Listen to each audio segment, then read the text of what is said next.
Welcome, fellow citizens of the suburban jungle, to a tale that will make your hair stand on end, your bylaws tremble, and your blood boil. We've all heard the whispers, the legends of HOA tyranny, the meticulous lawn heights, the forbidden shades of beige, the endless fines for a rogue garden gnome. But what if I told you that in one seemingly idyllic community, the Homeowners Association wasn't just enforcing rules, it was enforcing itself? Like a private militia, complete with tactical vests, fake warrants, and an agenda far darker than overgrown hedges. This is the story of the secret HOA police and how a US Marshal, a sharp-witted retiree, and a county sheriff brought down a suburban empire built on fear and fraud. Our story begins in Willow Creek Estates, a place that, on the surface, looked like the American dream. Manicured lawns, pristine houses, and a community pool sparkling under the sun. But beneath this veneer of perfection, a shadow organization was taking root. Nurtured by the iron fist of HOA President Beatrice Maxwell. B, as she insisted on being called, was not merely a president. She was a self-appointed suburban monarch, ruling her kingdom with an unyielding belief in her own absolute authority. Our first encounter with B's brand of justice comes courtesy of Justin Keene. Justin wasn't your average homeowner. He was a US Marshal, a man trained to spot deception, to confront danger, and to uphold the law. One crisp morning, as Justin was backing his government-registered unmarked SUV out of his driveway, a sleek black SUV, no plates, no decals, slid across the mouth of his driveway like a trap snapping shut. Two men emerged, clad in tactical vests emblazoned with HOA Security Enforcement. "Sir, step out of the vehicle," the taller one barked. Justin, cool as ice, rolled down his window. "Who are you?" he asked, his gaze unwavering.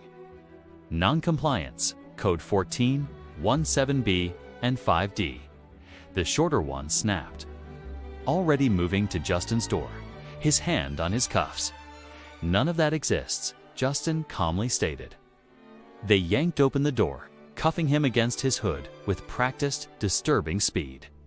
"You just assaulted a federal officer," Justin said quietly, his eyes fixed on theirs. The color drained from their faces. He revealed his badge, showed them the wires on his vest, streaming every second. Over an earpiece, they heard a frantic abort. Abort, within seconds, the cuffs were off. The apologies mumbled, and they were scrambling back into their SUV, leaving Justin with a chilling feeling that this was far more than a petty HOA dispute. Justin's instincts screamed something was deeply wrong. HOA Security Enforcement. This wasn't standard procedure for missed garbage collection. He started digging. What he uncovered was a network. B's, bulldogs, as they were known, or more menacingly, the HOA Cops. This wasn't just about enforcing bylaws. It was about control, intimidation, and ultimately, something far more sinister. One of their most audacious acts, a story that shook the entire community, was the case of the Miller family. The Millers, a lovely couple with two young children, had gone on a much-needed 3-week family vacation. They returned, tanned, and relaxed, only to pull into their driveway and find a completely different family enjoying brunch in their kitchen, using their artisanal sourdough starter like it was a community potluck. The HOA under Karen, a composite of every tyrannical HOA president, but in this case, B had declared the Millers' home abandoned due to a neglected lawn.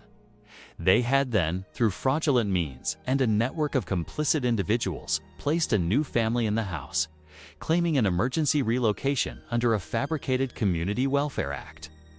This wasn't overreach. This was outright criminal seizure. The Millers were devastated. Their lives upended, and the HOA Cops had effectively stolen their home. While Justin was uncovering the deeper layers of this criminal enterprise, another resident of Willow Creek Estates was meticulously documenting B's reign of terror. That was me, a retired investigative journalist used to sniffing out corruption and exposing the truth. I'd moved to Willow Creek for peace and quiet, But B. Maxwell had quickly made that impossible.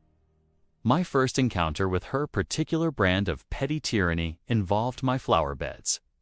She decreed a specific, dreary palette of petunias and marigolds, claiming it enhanced community aesthetic cohesion.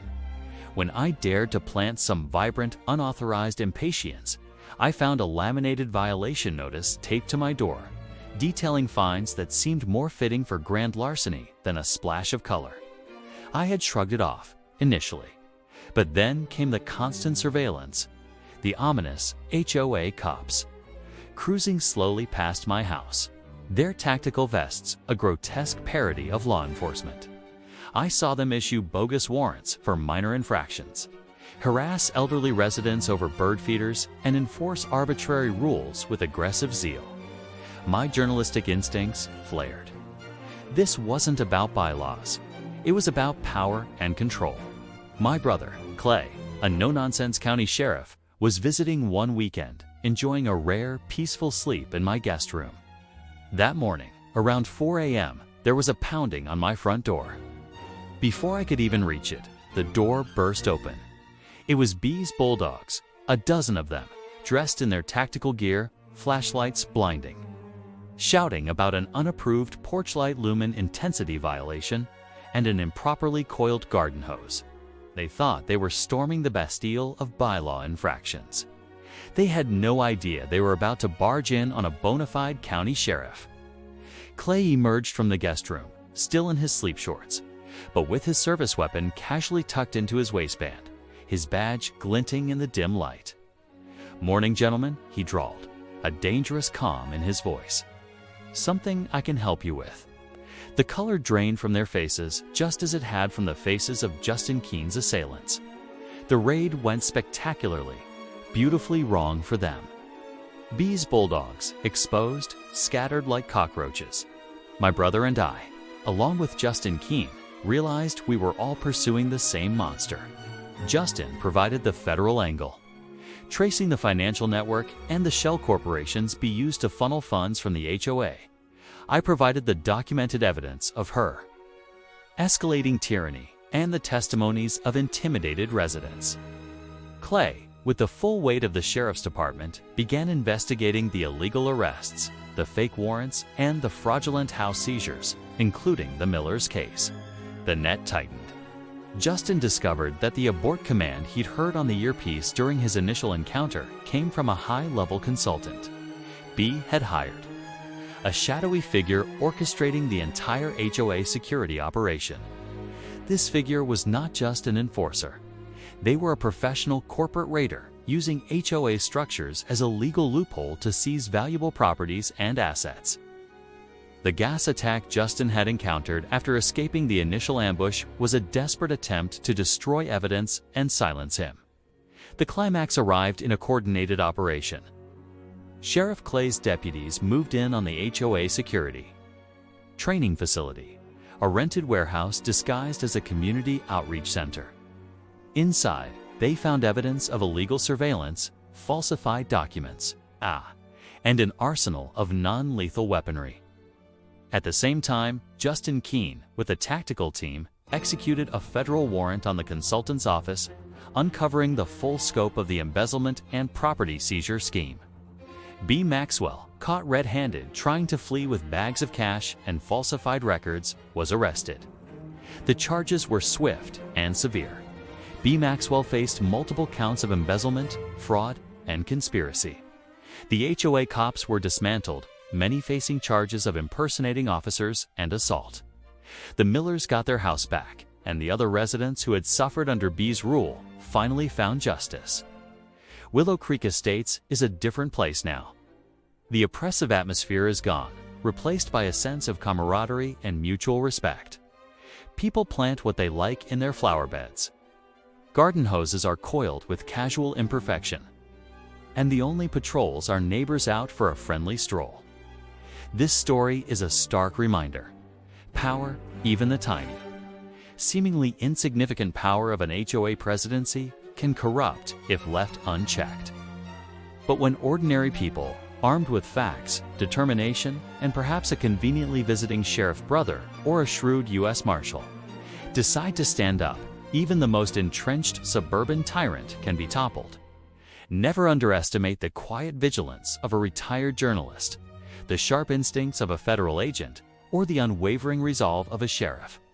This was more than just an HOA dispute. 'Twas a battle for the soul of a community, and justice, finally, prevailed. It's the craziest HOA story you've ever encountered. Let me know in the comments below. And don't forget to like and subscribe for more tales of entitlement getting its just desserts.